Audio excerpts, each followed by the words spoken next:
Bonjour à tous et bonjour à toutes et bienvenue pour ce nouvel épisode de Kiss My Age, le podcast de Jeu Blanc Média Tennis que vous pouvez retrouver sur son site web, son compte Twitter surtout et son compte Instagram également.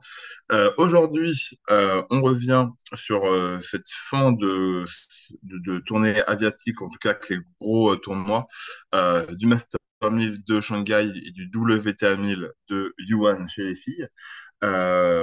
Je ne serai pas seul pour parler de ça. Pour commencer, je serai avec PH. Salut PH, est-ce que ça va? Salut Auguste, bonjour à tous et bonjour Alice, que je suis content de retrouver cette semaine. On ne s'est pas vu depuis longtemps sur le podcast, donc un plaisir de le faire avec vous deux. Ouais, donc, et comme l'a dit PH, notre troisième membre pour ce podcast sera Alice. Comment ça va, Alice? Bah écoute, ça va très bien et je retourne aussi le salut à PH. Je suis vraiment très très contente de te retrouver dans, je dirais presque la fine équipe. Il manque quelques petites personnes, mais bon quand même, c'est vraiment cool de te retrouver sur le podcast. Ouais, on passe le petit coucou à Thomas et à Fernando qui nous écoutent certainement, mais qui ne sont pas là cette semaine. Mais pour autant, ça va pas nous empêcher de parler de cette finale de Shanghai où Yannick Sinner a remporté son troisième Master 1000 de la saison, son quatrième en carrière, en battant Novak Djokovic 7-6, 6-3, dans une finale où on l'a jamais vraiment senti en danger, même si dans le premier set, ça se tient. Mais bon, Djoko n'a pas eu même une seule balle de break, et dans le tie-break, il est jamais devant, jamais en position de passer devant. Donc, une finale relativement bien maîtrisée pour Sinner, qui confirme son statut de numéro 1 mondial avec aplomb. Autant rentrer dans le vif du sujet dès le début. Vas-y, je te lance PH. Euh, Qu'est-ce que tu as pensé de cette finale en général et du niveau de d'Yannick Sinner? Je m'attendais à une finale, j'avoue, assez longue. On sortait d'un Alcaraz-Sinner à Pékin qui avait été assez flamboyant. Et Novak avait l'air de bien revenir, même si on l'avait pas eu depuis longtemps. Donc je m'attendais à une finale serrée. Le niveau de Novak dans le premier set m'a rassuré parce qu'au service, il était exceptionnel. Et finalement, en fait, le tie-break de fin du premier set a fait pivot. Yannick Sinner a encore montré, comme contre Alcaraz et comme contre d'autres adversaires durant l'année, et notamment Djokovic à l'Open d'Australie, que dans les moments importants, il serrait le jeu et c'est exactement ce qui s'est passé. Il a remporté le tie-break. Je crois qu'il démarre par 3-0, même 4-1, il me semble, Ouais. avant que Même Novak. Ouais, tout à 4-0, je fait. crois, hein. Même 4-0, il me semble. Ouais, bah, tu vois. Bon, en tout cas, il démarre assez largement devant. Et en fait, après, dans le deuxième set, ouais, on a senti beaucoup de fautes un peu inhabituelles, des retours mal négociés, des balles un peu caviardées. Donc, j'étais assez surpris. Et même quand Sinner a pris le lead vraiment dans le deuxième et a commencé à vraiment se diriger vers la victoire, je me suis dit, bon, Novak, est-ce que tu vas nous ressortir encore un petit retournement et tout? Et en fait, pas du tout. Donc, assez surpris. Pas du tout du niveau de Sinner qui est dans sa lignée et qui est clairement le meilleur joueur de la saison. Je pense qu'on est tous d'accord là-dessus. Mais un poil déçu que cette finale n'ait pas duré un peu plus longtemps, je vous avoue. Ouais, parce que on sent que dès que Sinner fait le break à 3-1 dans le deuxième set, que la finale est déjà un peu pliée, quoi, parce que bah on sent que, enfin, comment dire, il y a ce côté très froid et un peu cyborg de Sinner cette saison où dès qu'il accélère, dès qu'il ferme le jeu, il y a rien qui le perturbe, il y a rien qui peut le renverser. Et on sent que même pour Djokovic, c'est compliqué maintenant parce que bon bah il y a l'âge qui parle, il y a la confiance et puis parce que bon même si ça reste Novak et qu'il a fini le jeu cette année avec les JO, on parle mais on est le 13 octobre au moment où on enregistre et il a toujours pas gagné un titre sur le circuit ATP ni en Grand Chelem. Ça fait très bizarre de le voir comme ça et c'est peut-être même si elle a quand même un titre avec les JO, mais on est peut-être sur sa pire saison depuis au moins 15 ans.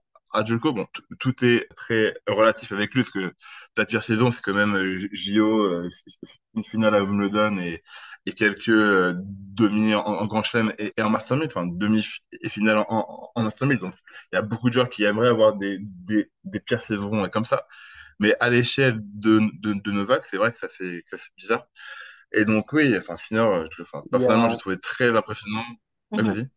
Ouais, pardon. Et non, mais pour Donc, rebondir sur ce que tu dis, il y a plusieurs choses. C'est que, on va le répéter, mais l'année de transition post-Novak qu'on attendait, puisque Nadal, maintenant, ça fait quelques années ça fait 2 ans que c'était un peu plus difficile. L'année enfin, la transition post-Big Three, on l'attendait. Et cette année, on l'a vraiment eu. C'est-à-dire que même fin d'année dernière, on disait, bon, bah, il gagne encore le Masters, il a gagné 3 grands chelems sur 4. Cette année, Sinner, quand il le joue, il le tape. Je crois que bah, c'est Constance de Je sais tes maths qui avait sorti la stat. Je crois que sur les 2 derniers matchs contre Novak, il n'a pas une seule balle de break à sauver. ouais, Donc il y a bah vraiment un là, il truc qui reste s'est passé. c'est ça. Et Ouais. Carlos Mhm. Alcaraz l'a rebattu à Wimbledon. Au JO, bon, Ouais, et puis bien, hein. c'est un Et contexte puis vraiment bien. particulier. Parce Oui, que, voilà. Mhm. Il y a un parce gros que début de match et après ça s'installe. Mais il y a ce parce que côté-là de. Vas-y, vas-y. parce que en finale de 2023, il le bat, mais c'est ultra serré. Enfin, ça peut aussi, Ça se joue à rien, ça se joue à voilà, rien. ça peut aussi jouer pour Djoko. Cette année, il l'a défoncé. Enfin, c'est 3-7 et Mhm. il y a que un joueur sur le terrain, vraiment. Ouais, et puis c'est là où je voulais arriver, et comme ça je passerai la parole à Alice, mais il y a l'année de transition, elle est là, elle est devant nous, on peut l'acter maintenant, et on voit bien que l'edge mental qui l'a aidé en fin de carrière sur des joueurs comme Stefanos, comme Danil, comme Roublev, Zverev et d'autres, en fait sur Alcaraz et Sinner, il l'a plus. Et il y a plusieurs matchs maintenant qui font que bah ouais, en fait, cet edge mental il a disparu. Et si t'es vraiment pas au top, et c'était pas le cas cette saison, bah tu perds. Tu perds contre l'un, tu perds contre l'autre, et tu te retrouves, comme tu dis, avec une saison sur le circuit sans titre et avec ce point d'or qui est les jeux, mais c'est une saison particulière à ce niveau-là. Donc voilà, il a plus d'edge mental et maintenant ça se voit, et il perd ses matchs, quoi. Donc à voir comment il se Ouais, réinvente pour la fin de saison et 2025. ouais, parce Et, que mais en même temps, vous avez- pour nuancer un petit peu ce que vous dites, même si c'est vrai que je trouve là aussi qu'il a plus le petit plus, il a plus le petit plus physique, il a plus du tout le plus mental. Et là-dessus, je pense que bon, on reviendra aussi sur la victoire de Sinner et puis même sur le niveau d'Alcaraz, même s'il y a un petit flop là aujourd'hui, enfin, sur ce tournoi. Ce sont des joueurs qui, au contraire de la génération précédente, ont vraiment aucun complexe et puis qui ont derrière gagné donc qui ont eu des victoires significatives face à Novak. Donc, je pense que le petit avantage mental, il ne le rattrapera jamais et ça va peut-être jouer dans l'autre sens avec toute la nuance qu'on peut apporter sur un cas comme Novak Djokovic qui quand même arrive toujours, enfin arrive régulièrement à retourner des situations.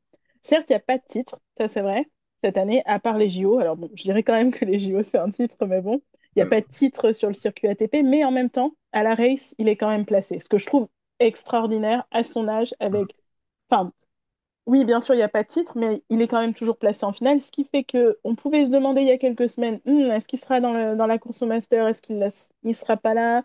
Bah, résultat des courses, là, même avec cette finale, même sans titre, il y est. Et là, à Turin, bon, effectivement, il y a des gros, gros clients, mais il reste quand même placé, c'est quand même dingue. Il Ouais, reste mais placé, quoi. même lui avait semé le doute en plus de se dire est-ce que je vais pas arrêter ma saison ici? Est-ce que je vais revenir pour les tournois de fin de saison, pour Shanghai, pour Bercy, pour le Masters? Et finalement, sa participation à Shanghai prouve qu'à mon avis, il va aller jusqu'au bout de la saison et il fera le Masters. Mais là où je voulais rebondir sur ce que tu disais, Alice, c'est qu'en fait, il est toujours placé, il peut toujours renverser des situations, mais au vu de ce qu'on a vu cette année, à l'Open d'Australie, enfin, la fin de saison, je l'occulte, mais pour le début d'année prochaine, pour l'Open d'Australie, comment tu vas renverser un Sinner et un Alcaraz en 3-7? Et même si tu le fais, qui te dit que tu vas pas voir l'autre derrière qui va te tomber dessus au tour suivant et te faire ce qu'ils sont en train de faire en ce moment? J'ai vraiment du mal à voir comment Novak il peut renverser les deux pour reprendre un grand chelem, notamment, puisque les Masters Made, c'est une autre histoire. Ouais, bah Je te là, rejoins là-dessus, hein. C'est vrai que, bien sûr. enfin, on en parlait il y a quelques podcasts. C'est vrai que ça va devenir très, très compliqué en Grand Chelem parce que, bah, c'est, comme tu dis, c'est des matchs en 3-7. Certes, il y a la journée de récupération, bon, voilà, mais enchaîner des matchs, ce qui pouvait avant faire sa force, là, c'est compliqué. Et puis, bon, il y a des trop gros clients qui ont pris trop de force. Mais bon, sur un malentendu, une blessure, un qui est pas dans un bon tableau, un qui est blessé, il peut encore en prendre un. Mais je crois que, je sais plus qui avait dit qu'il pouvait en prendre deux ou trois. Je crois que c'est Thomas dans sa fan attitude. Mais bon, on va dire que ça va être compliqué quand même. Ouais. Bah, ou alors, faut que Zverev repasse numéro 2 et que Alcaraz et Sinner soient dans la même partie C'est de ça. tableau et qu'ils se faussent jusqu'au final. Mais c'est vrai que Ouais, là où il y a encore un an, Djoko, peu importe où il arrivait, il était favori au titre peut-être un poil au-dessus de Sinner ou Alcaraz ou en tout cas au minimum au même niveau. Euh, Là, c'est vrai que vu la saison qu'ont fait Sinner et Alcaraz, et c'est de Djoko où il a même pas un Master 1000, même pas un 500 parce que Alice, tu parlais de sa place au Masters qui est quasi sûr cette année, mais de un, elle est faite alors qu'il a joué que 9 tournois, ce qui est plutôt fou. Genre, il a joué les Chelem, Indian Wells, Monte Carlo, Rome, Genève et ensuite Shanghai. C'est tout. C'est le seul tournoi qu'il a joué cette année. Du coup, pour revenir sur cette saison, maintenant, et on sent qu'il est peut-être un cran en dessous parce que oui, Sinner et Alcaraz l'ont battu plusieurs fois dans tout type de format et de tournoi, que ce soit 500, Master 1000, Grand Chelem. Et donc oui, il a plus comment dire, cette supériorité psychologique, mentale, et il doit vraiment les battre avec son jeu. Et quand tu joues contre des gamins qui ont le feu aux fesses et qui ont 15 ans de moins que toi, qui jouent super vite et super, comment dire, avec un tennis très à plat, très agressif, bah, c'est à 37 ans, c'est compliqué de suivre. Et puis aussi, alors même si en interview, il le dément un peu, mais moi j'ai quand même du mal à croire que maintenant qu'il a les JO, qu'il a vraiment tout gagné dans sa carrière, et qu'en plus, il y a plus ces trois grands rivaux, Federer, Murray, Nadal sur le circuit, est-ce que la motivation est encore là? Enfin, est-ce qu'il a encore ce feu sacré en lui pour encore aller jouer, aller à l'entraînement chaque jour et ensuite, une fois que tu es en tournoi, est-ce que tu peux vraiment aller au bout? Enfin, et même quand tu es dans la difficulté, genre par exemple là, ce matin, quand il est à 7-6, 3-1 contre Sinner, est-ce que dans sa tête, il est encore là à se dire, bon, il y a un set, un break, je m'en fous, je reviens, je lui donne rien, ou est-ce qu'il se dit, je suis vieux, j'ai pas envie de faire un troisième set et de faire 3 heures et demie de match, vas-y, je laisse couler. Euh, Parce que il a tout fait et personnellement, je comprendrais. Et je pense qu'en vérité, on aura la réponse à cette question que l'année prochaine. Mais c'est sûr que on est en fin de saison de 2024 et on ne voit pas comment en 2025 ça pourrait s'inverser, c'est sûr. Non, mais comme en 2024, finalement, j'ai l'impression qu'il a choisi son objectif. Peut-être qu'il avait l'ambition d'aller un petit peu plus loin en Grand Chelem, voire aller remporter son 25e, qui peut être une source de motivation pour la suite, là, record inégalé, absolu, intouchable, même s'il est déjà intouchable. Donc voilà, mais bon, après, à ce stade de sa carrière, il est en compétition qu'avec lui-même.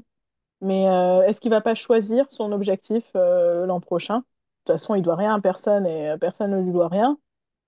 Et faire comme cette année, où clairement son objectif à partir de l'Australie, c'est même Wimbledon, son objectif, c'est les Jeux. Il va le chercher, point barre, terminé. Peut-être qu'il va faire pareil en 2025, mais c'est beaucoup d'hypothèses. À ce stade-là, comme tu dis, on peut avoir que des hypothèses. Moi, je suis assez d'accord avec Alice. Je savais pas ce qu'elle allait dire, mais du coup, c'est à peu près ce que je comptais dire moi. C'est que je pense que son objectif l'année prochaine, ça sera le 25e. Il le dit depuis un moment que sa priorité, c'est les grands chelems. Il a fait sa première saison depuis quelques années sans gagner un majeur. Et je pense que ce qui peut potentiellement le faire arrêter, puisque c'est un peu ce qu'on était en train de sous-entendre, ça serait peut-être une deuxième saison blanche, entre guillemets, en Grand Chelem 2025, où il gagnerait pas. Où là, il se dirait, bon, vas-y, Sinner, il m'a tapé en Australie, j'ai paumé à Roland contre Alcaraz, Wimbledon, imaginons, c'est encore Alcaraz, et à l'US Open, un no-name comme... Enfin, Popirine, c'est pas un no-name, mais vous voyez ce que je veux dire. Et là, il se dit, Taylor ok, Fritz, bon, Taylor bah, Fritz. vas-y, je sens que tu as envie de faire Taylor Fritz, mais bon. En tout cas, une deuxième saison, moi, je pense que l'objectif, ça sera le 25e. Je vois pas ce qu'il pourrait y avoir d'autre et que ça sera sa seule motivation. Et qu'une deuxième saison blanche pourrait lui dire, bon, bah voilà, je m'arrête, je finis là-dessus parce que j'arrive plus à gagner et voilà, je m'arrête à 24, mais je pense qu'il va tout miser sur le 25e. Donc, je suis plutôt d'accord avec Alice et il va mettre toutes les chances de son côté. Il aura 4 occasions dans l'année, ce qui est quand même beaucoup. Il connaît le chemin, un nombre de victoires complètement hallucinant à ce niveau-là. Donc, je pense qu'il misera tout là-dessus et qu'un échec, ça peut acter la fin de carrière en fin de saison prochaine. De toute manière, là, dans l'immense palmarès et livre des records qu'a Djoko, le seul truc qui lui manque, enfin, qui lui manque, comment dire, c'est pas la bonne formule, mais qui peut encore aller chercher, ou il n'est pas encore premier, on va dire, bah, il y a ce 25e Grand Chelem qui fera un compte rond et il dépasserait Margaret Court, il serait le premier homme et femme, et seul là-haut. Il y a les 109 titres de Connors, mais ça veut dire aller en gagner au moins 10 pour l'égaler et 11 pour le dépasser.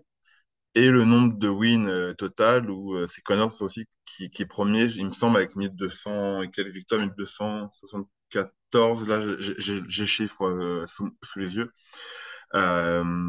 Donc voilà, mais est-ce qu'il peut là encore gagner 10 titres, 11 titres? Est-ce qu'il en a envie aussi, surtout? Ça, on ne sait pas, mais c'est surtout que là, je disais, cette saison, il a joué, pour le moment, il a joué que 9 tournois.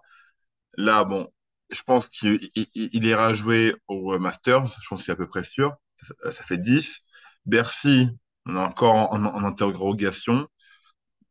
Bon, en gros, là, il est sur une saison à une dizaine de tournois. S'il recalque le même schéma sur 2025, pour aller chercher le nombre de tournois de Connors, il va falloir tableau au minimum sur 2 saisons, ce qui peut paraître dur, surtout que cette année, il a joué Genève, qui est très inhabituel pour lui, mais il était en grand manque de confiance à ce moment-là, avant Roland, donc il, il était parti jouer pour ça. Et ça se trouve que l'année prochaine, il le fera pas. Donc voilà, il manque encore peut-être trois records marquants, mais en soi, il peut s'arrêter là et être quand même avec le plus gros. Enfin, il a déjà le plus gros palmarès ever. Donc à voir pour sa motivation Pour... pour la fin de saison et le début de 2025.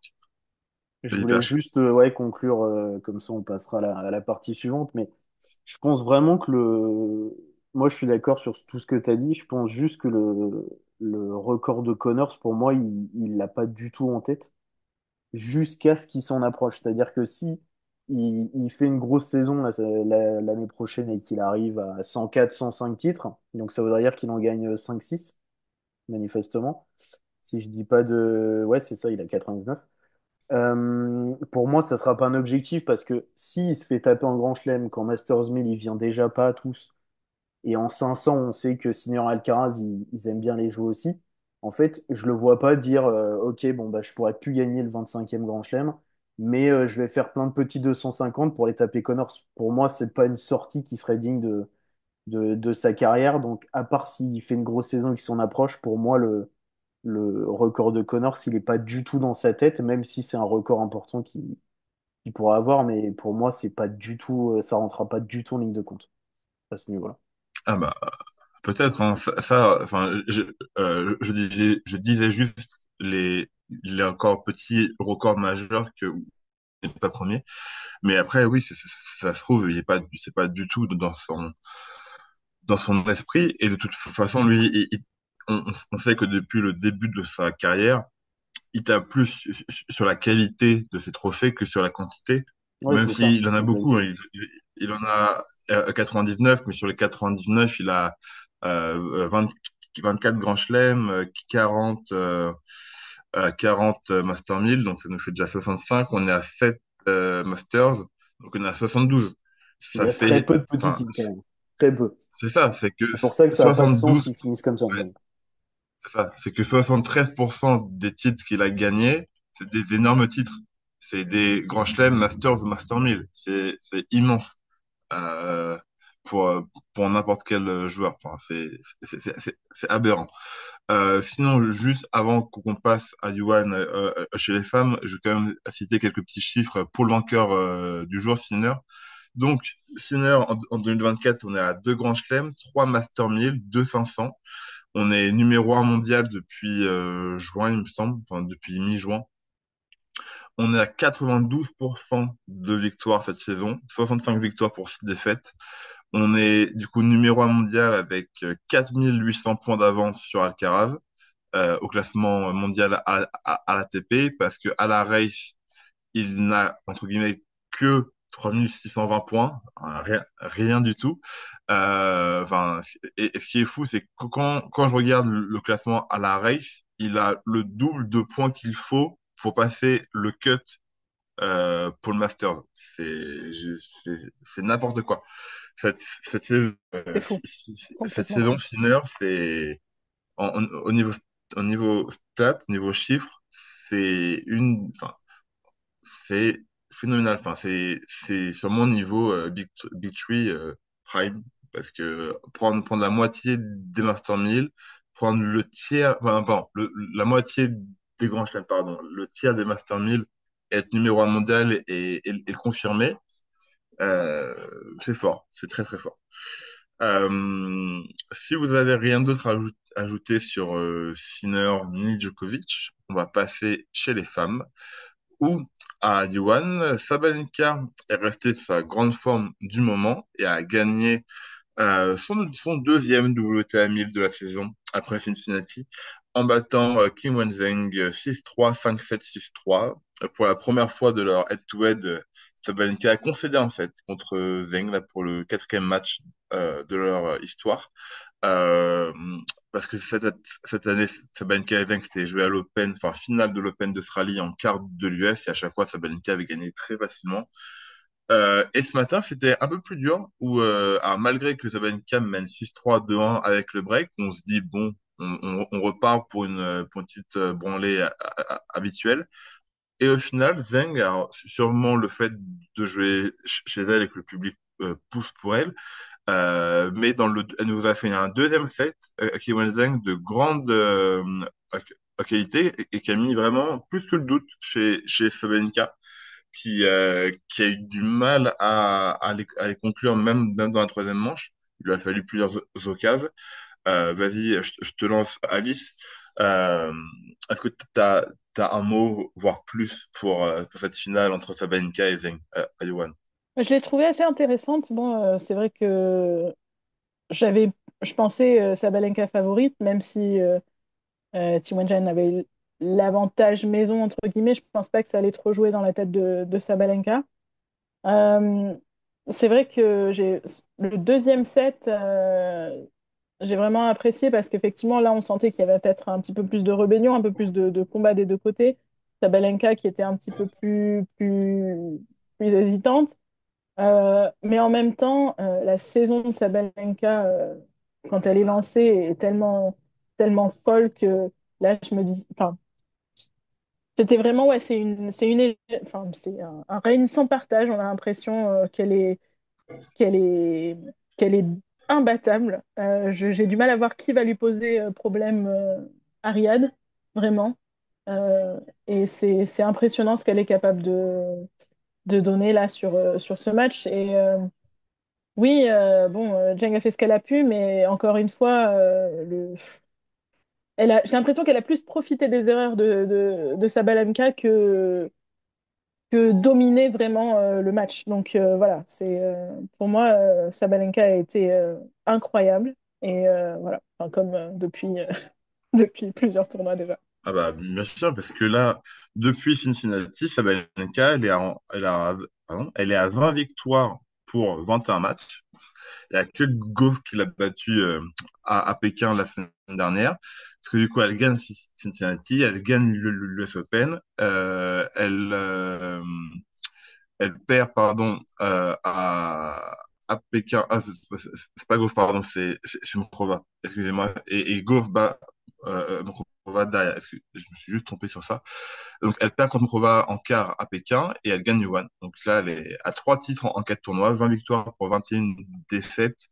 Et pour poursuivre un peu sur les chiffres pour Sabalenka, on est numéro 1 à la race avec presque 1000 points. On est à 800 points devant Swiatek.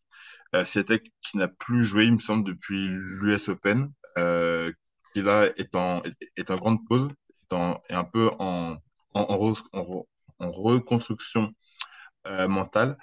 Euh, et du coup, le fait que Swiatek ne joue plus, ça fait que Sabalenka est toujours numéro 2 mondial, mais elle n'est plus qu'à 69 points de Swiatek. Elle a refait tout son retard.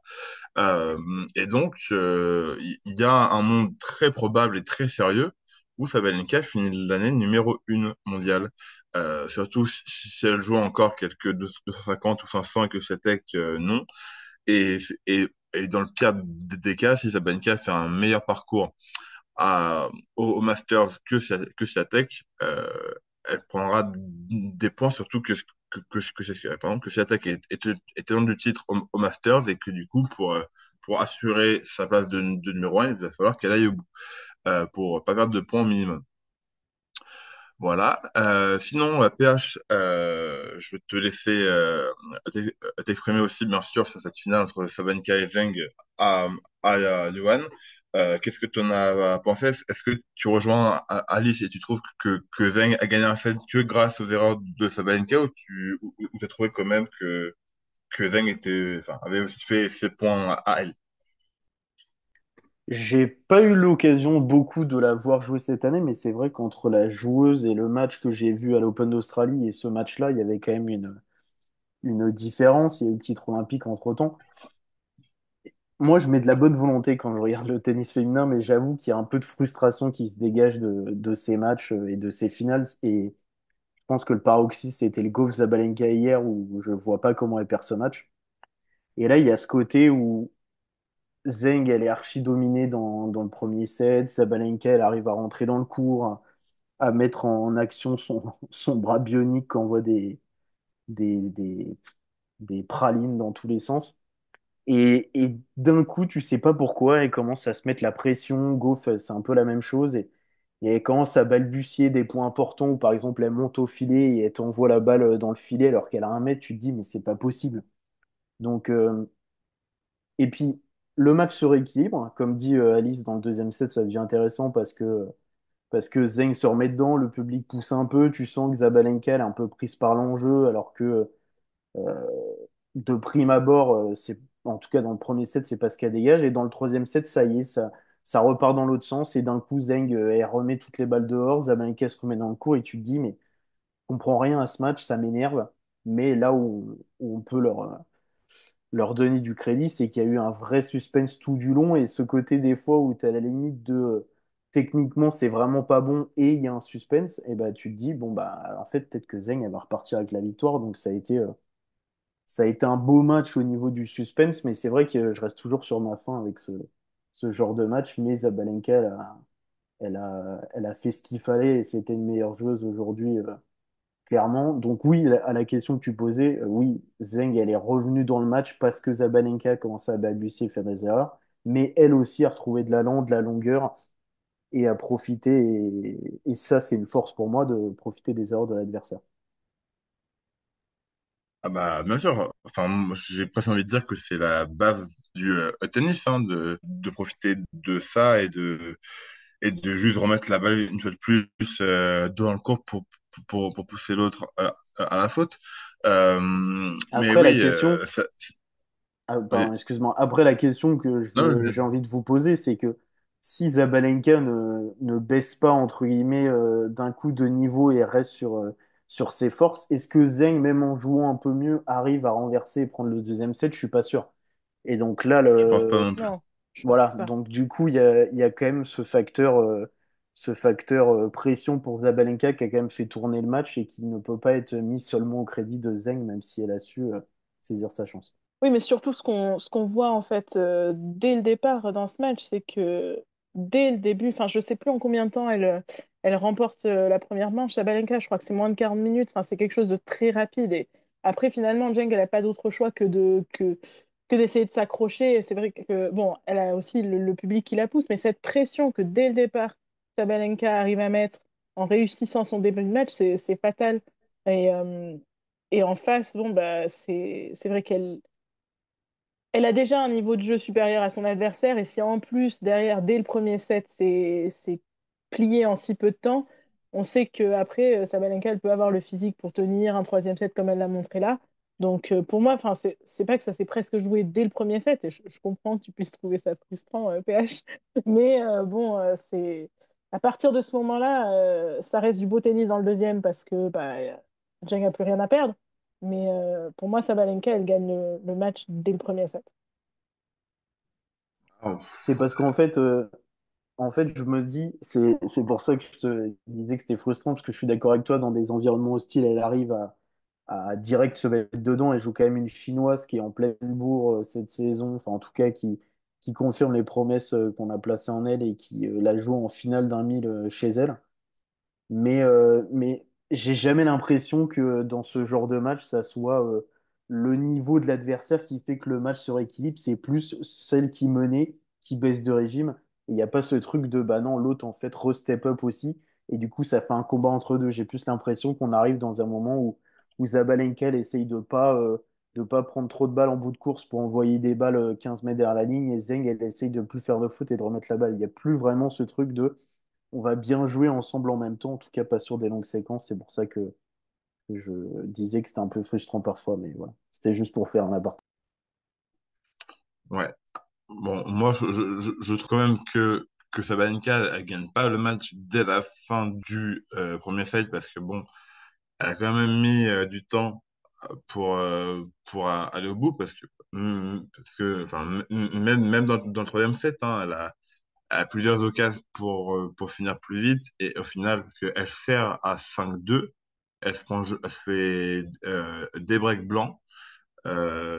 Et après, elle doit attendre jusqu'à sa troisième balle de match, il me semble, pour aller conclure. Donc sur cette pression, je trouve, enfin, Zheng, elle a vraiment poussé à bout.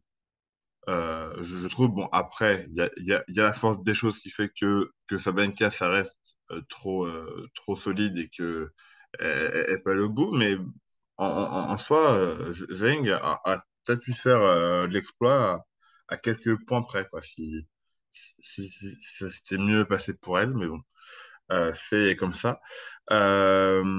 Du coup, là, pour les filles, on s'approche doucement du Masters où on a déjà 7 noms de sûrs, donc, qui sont Sabalenka, Swiatek, Gauff, Paulini, Rybakina, Pegula et Krejcikova, vu que alors, Krejcikova n'est pas dans le top 8, et comme elle a gagné un grand chelem et qu'elle est dans le top 15, elle est parmi celles qui iront au Masters. Et donc, il reste une place et qui se joue vraisemblablement entre Zheng et Navarro. Zheng, du coup, qui prend une belle avance grâce à sa finale en WTA 1000, qu'il a maintenant que je calcule, à 600 points d'avance sur Navarro. Euh, donc, euh, mathématiquement, ce n'est pas fait, mais bon, là, il y a plus grand-chose à jouer avant le Masters. Les seuls tournois qui restent, donc chez les filles, là, il nous reste 2 500 à Ningbo et à Tokyo. Cette semaine, il y a un 250 à Osaka et il reste encore 3 250 sinon à Guangzhou, Hong Kong et Shanxi euh, et à Mérida, pardon, au Mexique. Donc, si Navarro veut passer septième, elle va devoir aller sur ces petits tournois, entre guillemets, et aller gratter plein de points pour refaire son retard sur plusieurs tableaux. Mais bon, on va pas se mentir que Zeng est quand même bien parti pour compléter les 8 pour le Masters. Donc voilà pour ce débrief de cette finale de Yuan. On va terminer ce podcast avec la grosse news de cette semaine, l'annonce de Rafael Nadal quant à la fin de sa carrière. Ça y est, 2024 sera l'année de sa retraite, où il a dit qu'il prendra sa retraite à Malaga chez lui pour la Coupe Davis, aux côtés de tout son pays, que ce soit les fans en tribune, mais aussi les joueurs et, et le staff. Une annonce qui a fait un énorme bruit, bien sûr, où il a reçu vraiment plein d'hommages de la part de tout le circuit, que ce soit hommes-femmes et de d'autres gens du sport en général et du business, hein, parce que on a eu des acteurs, on a eu des chanteurs qui lui ont rendu hommage et toutes sortes de célébrités. Donc voilà, donc pour voir Nadal, il y a encore l'exhibition en Arabie Saoudite, là, le Six King Slam et la Coupe Davis fin novembre. L'équipe, quand vous avez appris cette nouvelle, quelle a été votre réaction? Vas-y, je te laisse commencer, Alice. Euh, Qu'est-ce que tu as vu cette matinée? Enfin, quelle a été ta réaction sur cette matinée? Bah écoute, c'est toi qui me l'as appris. C'est toi qui me l'as appris sur le chat en plus. J'étais en pleine bourre pour aller au boulot et effectivement, j'ai Comme vu quoi, on est notre... proches les uns des autres, hein. On Voilà, est c'est proches ça. les uns des autres, C'est on se parle beaucoup, parce que pour que on se les apprenne entre nous, les nouvelles, c'est que vraiment, c'est on passe ça. du temps Non, ensemble, c'est clair. exactement. J'avais pas encore vu la news.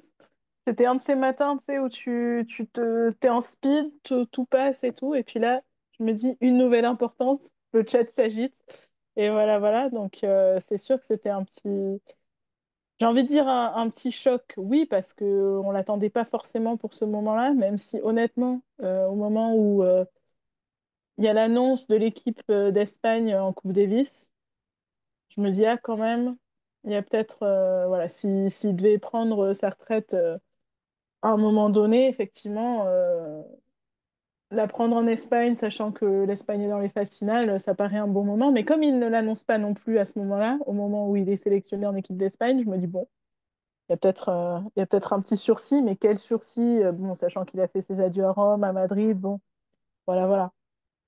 Mais c'est vrai que ça fait un choc, hein, enfin, toujours, même si, bon, on savait que ça devait arriver. Voilà, ça sera quelque chose. Je vais pas parler de cette exhibition en Arabie Saoudite, c'est pas le moment. Mais bon, c'est une bonne chose qui termine pas en Arabie Saoudite pendant une exhibition. C'est déjà ça, on va se réjouir de ça.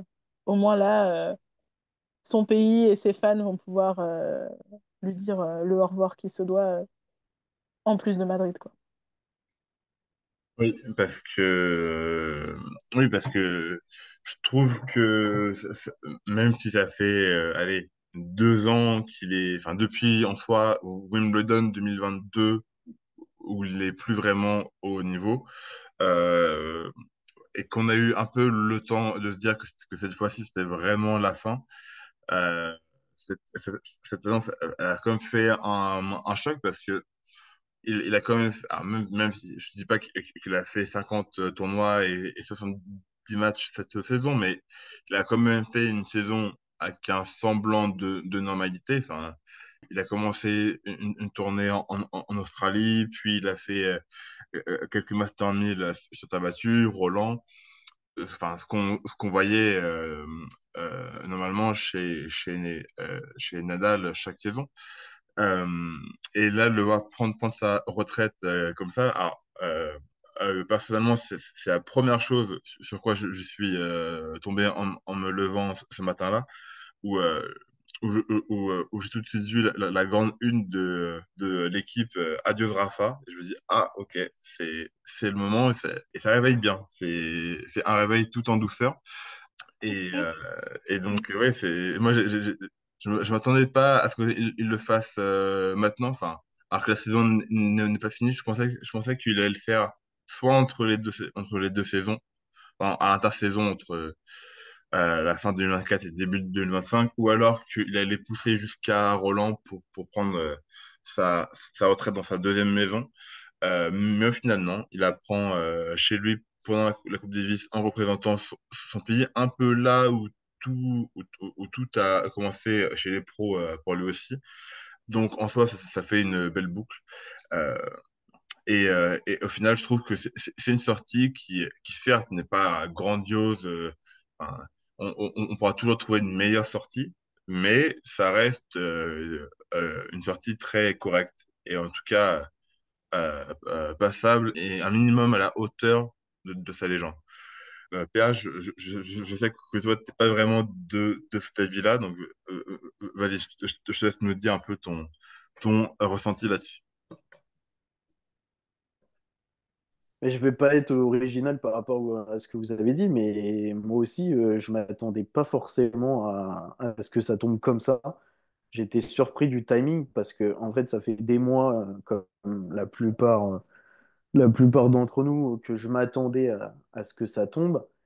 Et il y avait quand même un point d'orgue, enfin, pardon, un point culminant dans sa saison, c'était la doublette Roland-Garros Jeux Olympiques. Et étant donné que tu l'as passé, je me suis dit, bon, bah, entre guillemets, qu'est-ce que t'attends? Et c'est vrai que j'avais pas forcément anticipé la Coupe Davis, mais ça pouvait être une bonne façon de terminer, sachant qu'il a un vrai historique avec cette compétition, qu'il l'a gagné 4 fois, je crois, ou 3 fois, et la quatrième fois, ça n'a pas été compté parce que il n'a pas joué la finale et que ce parti des règlements, je crois que c'est ça l'histoire.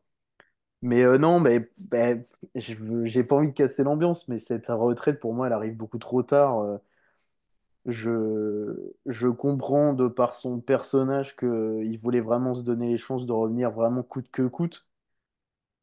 Mais bon, enfin, si nous, en tant qu'observateurs, on voit bien que ça fait 2 bonnes années comme tu l'as dit, que c'était compliqué pour lui, bon bah, au bout d'un moment, faut céder la place. Donc sa sortie, je trouve que elle est ratée parce qu'il a donné l'espoir que, il allait revenir. Mais finalement, s'il avait été un peu plus à l'écoute de son corps et qu'il avait calmé sa petite voix intérieure qui disait reviens, reviens, on va refaire plein de tournois, enfin plein de tournois, on va refaire des tournois pour finir dignement. Il aurait dû le faire avant pour moi. Après, ça changera rien du tout à sa carrière et à sa légende. Ça laissera juste de mon côté une petite pointe d'amertume en me disant t'aurais peut-être pu arrêter d'une autre façon. Et concernant les hommages, là où on peut clairement lui accorder ça, c'est que c'est sûrement le joueur et la personne la plus universelle du Big Free, parce que c'est le joueur qui parle à tout le monde. C'est le joueur qui parle à tout le monde. Moi, j'étais surpris autour de moi de voir autant d'hommages de gens que je ne soupçonnais pas, qui en fait étaient un peu Team Rafa et, par rapport aux deux autres. Et du coup, pour qu'il y ait plus d'émotion, selon moi, elle aurait dû tomber à un autre moment. J'ai pas le bon timing, mais elle aurait dû tomber à un autre moment. Mais en tout cas, voilà, c'est une bonne façon de finir à Malaga. Mais enfin, je sais pas trop qu'en penser. On est encore dans les heures et les jours qui suivent. C'est difficile de se prononcer. Il faudra du recul. Mais en tout cas, le tennis perd l'un de ses meilleurs représentants. Et d'un côté, c'est triste, mais en même temps, euh, le tennis, comme tous les autres sports, se renouvelle. On a des nouveaux champions qui arrivent. On a passé les 40 premières minutes du podcast à parler quasiment de ces deux-là. Donc voilà, c'est une page qui se tourne. Il fallait pour moi la tourner avant, mais elle tournait maintenant. Et voilà, il y a pas de problème en soi. Et on espère une belle sortie pour lui avec un titre en Coupe Davis, si c'est possible. Ouais, bah, c'est sûr que que ça serait beau qu'il termine avec un trophée, même s'il jouerait potentiellement que en double, ça serait déjà ça.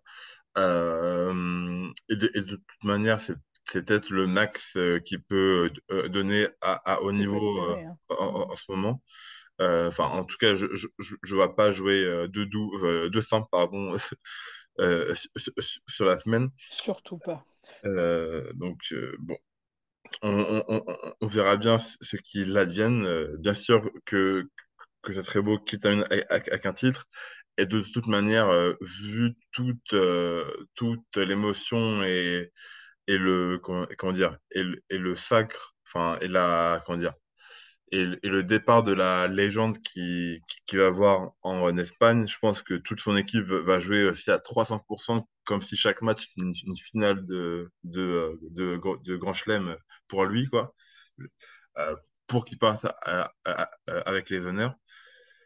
Et donc, oui, on risque peut-être d'avoir les matchs de la nouvelle Coupe Davis c'est plus intéressant depuis le nouveau format, grâce à lui. Et donc, ça Et sera oui. dans un mois et demi à Malaga pour, euh, pour les phases finales de la Coupe Davis, où il me semble que l'Espagne, si j'ai le tableau encore en tête, mais je vais aller vérifier ça tout de suite, il me semble que l'Espagne joue l'Australie, non? Au tout début? Enfin, au, euh, au, Alors, tout à fait, il me il joue semble les Pays-Bas, que pardon. C'est pas l'Australie, pardon. Il joue les Pays-Bas en les quart. Pays-Bas en première rencontre, Ouais, effectivement. les Pays-Bas en Après, il y a quart. l'Italie de. Ouais. On pourrait avoir une finale contre les Italiens, ça pourrait être beau. Sinon, Ouais. il Il y y a- a les États-Unis qui sont en embuscade aussi, enfin, quand ouais, même, à ne pas négliger. Donc. Mais bon, c'est sur terre battue, donc ouais. il me semble, hein, qu'à Ça sera, Malaga sur terre battue. ça sera cet abattu, donc Ça serait quand même, Donc voilà. ça serait quand même légendaire d'avoir une finale Italie-Espagne avec Sinner contre Alcaraz, avec en Ouais. ombre de ça Nadal au-dessus qui prend sa retraite, ça serait quand même extraordinaire. Ça C'est serait un pour ça que moment je fort de pense la que saison ça qui se sera créerait vraiment. grâce à ça aussi. bien sûr. Je, Parce je pense que oui, par rapport à ce que tu disais, c'est vrai que PH, c'est vrai que peut-être on peut se dire que c'est un peu tard. Après, je me demande s'il n'y a pas aussi une dimension un peu personnelle au-delà du cheminement qui a dû être le sien pour accepter voilà, que c'était la fin. Je me demande si aussi il n'a pas pris un petit peu de plaisir à faire ces 2 dernières saisons avec sa famille et son fils, profiter un petit peu de ces moments-là. Il y a peut-être ça aussi qui joue, hein. Franchement, ça peut se Si, mais comprendre aussi. complètement. Mais dans ce cas-là, il y avait des occasions. On en a parlé plusieurs fois. J'imagine qu'à l'époque, vous l'aviez évoqué dans le podcast, mais le match à Roland-Garros, tu sais, sans le dire, que ça va être la fin. Tu as un premier tour contre un top 10 installé depuis des années. Tu te bats à un niveau que moi-même je n'attendais pas et sans doute d'autres observateurs non plus. On te propose avant, je crois que c'est ça, avant le match, de te faire un hommage dans tous les cas, et surtout bah, si tu t'inclines. Et là, tu avais tout. Tu avais le cours central, tu avais un adversaire un peu iconique en face, et tu pouvais faire un truc avec des images magnifiques. Et tu refuses en disant, ah, mais non, je vais peut-être revenir. Ouais, en fait, c'est ça, je viens de me rendre compte que j'étais trop gentil tout à l'heure. Et finalement, tu, 2, 3 mois, enfin, 4, 5 mois après, tu dis, bah non, finalement, je vais m'arrêter. Bon, bah ok, tu as de la chance d'avoir la Coupe Davis à ce moment-là et d'avoir un Alcaraz qui te porte l'équipe. Et bon, ils ont toujours été une bonne équipe en Coupe Davis, mais tu as l'occasion de bien finir. Mais fallait faire ça Mais je avant. À pense. Roland-Garros, c'était parfait. C'était Et parfait, en même temps, honnêtement. s'il gagne la Coupe Davis, est-ce que c'est pas encore mieux? Franchement. Non, parce que je sais que Bah ça nous fait si, mal un petit si, peu à mais nous, Français, de dire ah, mais Roland, c'est vraiment chez lui. C'est chez lui, mais c'est pas bah, chez il y lui. a un. Ouais, mais il y a enfin, C'est. je vois ce que tu veux dire. Je vois ce que tu veux dire, mais c'est Roland-Garros. C'est le tournoi le Ouais, mais plus c'est pas chez iconique de lui. sa carrière. C'est vrai. Mais moi, je suis d'accord avec ça. Moi, je suis pas du tout dans cette vision de il s'arrête chez nous, tu vois. C'est vraiment Roland-Garros. Si c'était en Italie, je tiendrais le même discours. C'était le Ouais, ouais. tournoi où il pouvait s'arrêter, entre guillemets, et à la rigueur, au jeu, tu perds contre Novak. Tu l'as aussi, ton adversaire iconique en face. Tu as Mm. tout ce qu'il faut encore pour t'arrêter, et encore tu pousses. Donc moi, je trouve qu'il a vraiment une chance d'avoir la Coupe Davis fin de saison, parce que il a eu deux belles occasions de s'arrêter avec les honneurs et sur les deux matchs, Zverev et Novak, ils se tapent pour essayer d'exister. Il perd, mais bon, c'est anecdotique.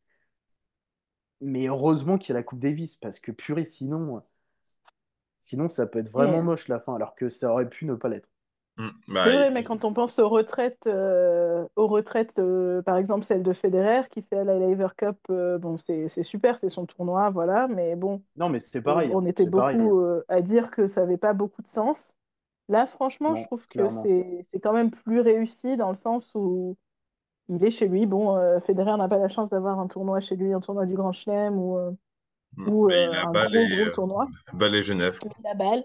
Et à Bâle, d'ailleurs, ça a été un petit peu la même chose, puisque finalement, à Bâle, il y avait tous les hommages qui étaient prêts, et finalement, il vient chercher son hommage après. Donc, est-ce qu'il n'y a pas aussi un temps où, en tant que joueur, il faut que tu encaisses aussi ta retraite, et que tu Ouais, ils préfères savent pas choisir ton s'arrêter en fait. moment, voilà. Oui, oui. Ils Ouais, savent pas bon. s'arrêter. Mais oui, Voilà. Mais là, Federer, moi, je trouve c'était qu'il sait s'arrêter, pareil. hein. Bah, ouais, mais tu vois, on peut pas occulter les deux dernières années où Bien personnellement j'ai sûr. ressenti Bien énormément de sûr. frustration en me disant, mais le mec il nous fait limite tout son cirque en disant je vais revenir et finalement il revient, il se passe rien. Et on Mhm. savait que c'était le plus sujet aux blessures des trois. Pourquoi tu Oui. t'infliges ça? Et encore, et il le fait encore cette année avec ce que je vous ai dit il y a 2 minutes avec Roland Garros et les JO. Donc, les sorties, elles sont rarement réussies. Je pense que dans l'histoire du tennis, en tout cas récente, on peut évoquer seulement Sampras qui s'est arrêté sur un grand chelem. Mais même après, début 2003, je crois qu'il avait un peu laissé planer le doute Ouais, ouais, je avant crois, de dire non, mais Ouais. finalement, je ouais, m'arrête. je crois il joue pas un an, mais en étant encore joueur, mais il joue pas un an, et puis après il dit je m'arrête. Il me semble, Je crois ouais, je crois qu'il s'arrête vraiment. En fait, ouais, il gagne le 11 septembre d'ailleurs, parce que j'avais vu ce match sur YouTube. Il gagne le 11 septembre, un an après les événements face à Agassi en finale de l'US. Donc là, la symbolique, elle était monumentale. Et Ouais. après, justement, il avait laissé, je crois que c'est qu'en mars-avril où il dit qu'il s'arrête. Donc c'est ça, il y a à peine un an derrière. ouais. Mais ce Mais que... Ouais. Oh, pardon, vas-y. ouais, ouais, Euh, mais c'est vrai que les sorties sont rarement bien faites. Là, dans mon esprit, là, sur les dernières années, et parmi les grandes icônes du jeu, pour moi, il n'y a que Serena ouais.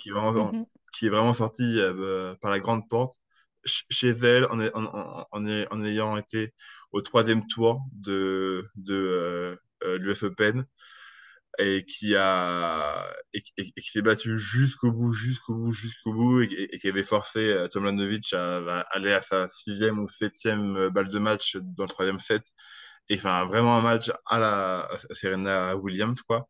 Et c'est vrai que sinon pour les sorties c'est compliqué en ce moment et du coup dans ce truc-là c'est vrai que je trouve que Rafa c'est pas si pire.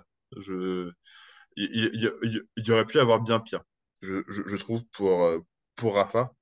Même si je comprends ce que tu veux dire, PH, en disant que il aurait pu se stopper soit à Roland, mais peut-être plutôt au JO, parce qu'il y avait une autre compète dans l'enceinte de Roland Garros. En plus, le hasard a fait qu'il perd contre Novak, ça a été vraiment beau. Euh, mais après, il pensait bon, peut-être encore pour faire quelque chose sur ce circuit. Et puis quand il s'est rendu compte que dès qu'il jouait un membre du top 50, c'était mort pour lui, je pense qu'il fait une raison et qu'il a voulu limiter la casse. Mais voilà. Parce que Ouais, mais sinon, c'est. parce que maintenant, Vas-y, vas-y. avec Dessy et le recul qu'on a, maintenant qu'on a toute l'histoire, on se dit que la vraie bonne date de fin aurait été Roland Garros 2022, où il gagne et il fait partie avec les grands honneurs. Mais ça, on peut le dire que 2 ans plus tard. Oui, Oui, non, mais c'est vrai. moi, je suis d'accord avec toi, mais quand tu dis peut-être qu'après les Jeux, il s'est dit qu'il avait encore. Mais il se méprend. Dès le Ah bah bien début sûr. d'année, quand il est à Mais en Brisbane, même temps, un champion comme ça, enfin, Oui, c'est sa marque de fabrique c'est d'y ça. croire jusqu'au bout, n'importe comment. Je revoyais cette stat, par exemple, de 2022, quand il joue contre Medvedev, les fameux stats qui disent que le gars a 4% de chance de gagner. Et pourtant, enfin, tu vois, dans sa mentalité, il se dit, s'il y a une micro-chance, je vais quand même y aller. Bon, il a mis 2 ans à se rendre compte que, effectivement, 2 ans Que sur c'est combien mort. d'années de carrière, à se rendre compte que c'était mort. Et encore, je Mais le trouve dur l'année, sur la sortie, hein. Si le dimanche 24 novembre, il est sur la photo avec la Coupe Davis, Oui, j'ai du c'est mal très à beau, voir hein. comment tu peux oui, plus mais sortir, hein. oui, mais Franchement, ça, c'est encore une fois, ça va être l'image à retenir, mais il y a tous les mois autour, et ça, si oui, oui, oui. objectivement, tu es obligé de le mettre en avant. Et je suis d'accord avec vous sur la sortie en Coupe Davis, s'il gagne et tout, et il s'en sort bien. Mais tu pouvais faire ça avant, en 2023, il me semble pas que ces résultats soient fous. Alors oui, Ah non, il non, veut c'est pas. s'ouvrir une vraie porte de sortie, mais il y a quand même un côté un peu égocentrique en disant non, mais moi, je vais m'offrir une sortie avec les honneurs sur les grands tournois, sur les machins. Alors que humblement, certains comme Andy Murray, par exemple, ont vu qu'ils ne pouvaient plus, ils se sont battus et ils se sont arrêtés plus humblement. Alors à la fin de la carrière, Ouais. ça ne change rien et on les considère autant l'un que l'autre avec leur carrière respective. Mais tu Même peux pas si, non tu plus vois, occulter ce ouais. côté un peu perso en disant je pense à moi et je vais finir sur un gros truc, alors que tu n'as plus le niveau entre guillemets et que techniquement, même si personne ne le ressent comme ça, mais tu vampirises un peu certains tournois et tout pour dire non mais regardez, Mhm. c'est ma dernière tournée, machin, machin. Mais c'est vrai que Murray, ceci dit, hein, outre-Manche, on lui a quand même un petit peu reproché de ne pas s'être arrêté à Wimbledon parce qu'il s'est pas arrêté chez lui. Enfin, après, tu auras toujours quelqu'un qui va critiquer ce Bien que tu sûr, fais. Tant que évidemment, lui évidemment. est au clair avec lui-même, je pense qu'après après sa carrière, j'ai pas envie de dire il fait ce Bah, qu'il c'est veut, pour mais ça que si je un t'ai peu dit que quand ça même, hein. changeait rien. Ça Mm. changeait rien, sa sortie, on retiendra pas ça entre guillemets. On pinaillera un peu là-dessus, mais on retiendra pas ça et ça change rien. Mais vu qu'on est sur cette retraite, on est obligé de mettre en avant Oui, tous oui, les éléments, quoi. c'est vrai. Ok. Bon, je pense qu'on a fait le tour sur la retraite On a de été Nadal. complet, là. Voilà. Allez, on va juste finir qu'on a quand même une pensée pour notre Richard national qui même pour son départ, ça fait voler toute la lumière par Rafa Ouais, Nadal. ouais. Même jusqu'au bout, il leur a fait chier. Le... Même pour une telle annonce, parce que si vous l'avez pas vu, Gasquet prendra sa retraite à Roland-Garros 2025, un peu à la manière d'un Joe Wilfried Tsonga en espérant qu'il fasse un match à la hauteur comme on avait eu le Tsonga-Rude qui était vraiment euh, splendide. On espère que Richard nous fera vivre un dernier grand frisson à Roland-Garros. Mais bon, ça, on le verra que dans 8 mois maintenant.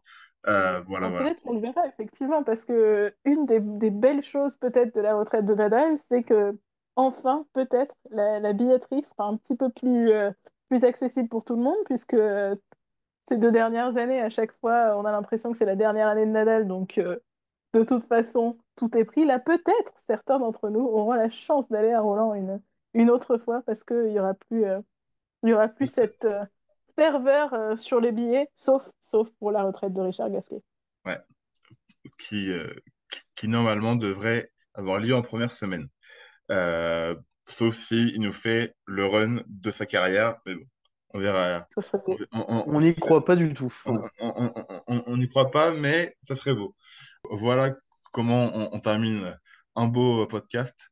Donc voilà, on aura fait le tour sur la retraite de Nadal, même si on reviendra dans quelques jours avec une émission spécialement consacrée à sa carrière et à nos souvenirs, à ses grands matchs qu'on a vécu et qu'il a joué, et souvenirs qu'on a grâce à lui. Sur ce, on vous souhaite une bonne journée, une bonne soirée, et puis on se retrouve bientôt pour une émission spéciale Nadal. Bonne journée à tous, et puis on se dit à la prochaine. Salut tout le monde.